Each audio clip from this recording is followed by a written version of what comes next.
Welcome back. A new bill aims to prevent incidents like the Poway Chabad shooting by providing grants to upgrade security measures at religious institutions and other nonprofits. Assemblymember Maienschein is with us to talk more about this bill. It's AB 1548. You helped to co-author this bill. Yeah, it's in response to the that tragedy we had at the Poway Chabad, and I wanted to do something that would help these nonprofits who don't have a lot of money make their places more secure. Nonprofits that are at risk for hate crimes like we saw with Chabad, and so now there will be funding available for them to make some security changes and make the people there, actually be safer, not just feel safer, but be safer. And how much money are we talking? How would it work? So how it works is each nonprofit can apply for a grant up to $200,000 through the Office of Emergency Services with the state of California.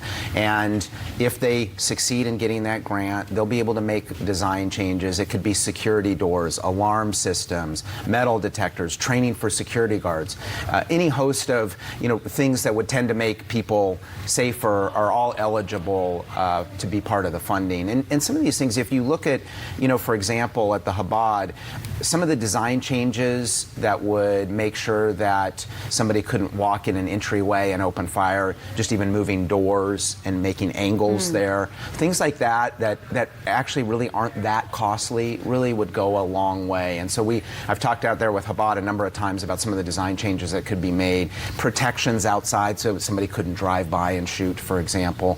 All those things would be eligible and certainly would make the people there safer. Well, if an organization applies for this grant, what's the screening process? How do you decide which organization really has a need and which one might not? That's going to be ultimately up to the professionals at the Office of Emergency Services, and they'll be able to evaluate based on a set of criteria how at risk they are, to get to your point, Jason, but also too how far along their plans are to actually make it more secure. They'll send people out there if necessary to take a look at it.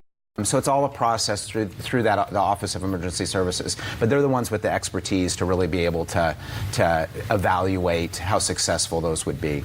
Also, you mentioned not just religious institutions that are nonprofit, but other nonprofits. They don't have to be religious-based. Absolutely. LGBTQ, any group that would be at risk for hate crimes will be eligible to apply, and certainly their past experiences, you take Chabad, for example, obviously would probably move them up on the list, but anybody who is at risk for hate crimes is going to be eligible, because we want people to feel safe. We've seen this spike nationwide in these hate crimes, not just anti-Semitic acts, but also other hate crimes, and so we want people to feel safe when they go, whether it's to pray or whether they go to be at a group that they're affiliated with. Now that's a total of $15 million allocated for that.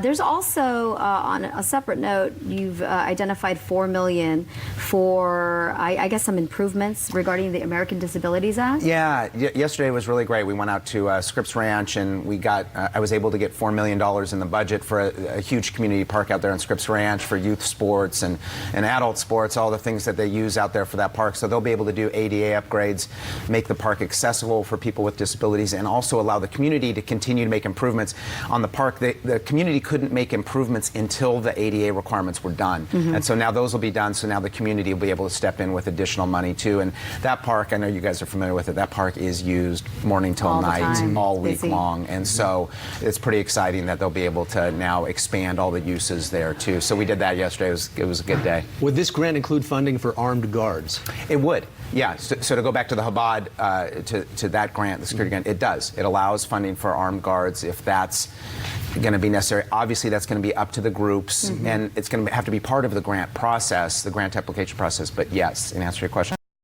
Governor Newsom said he's ready to sign this. Where does the thing stand right now with the bill? So right now it's passed through the Assembly. We just presented it. I just presented it in the Senate last week, and so it'll go to the floor of the Senate. I anticipate it's going to pass, and then the governor has already indicated he's going to sign it. All right, it's AB 1548. Assemblyman Maienschein. Great to see you. Thank you so much. Thank you, guys. Appreciate you coming. Thank you. You're back. Great to be here.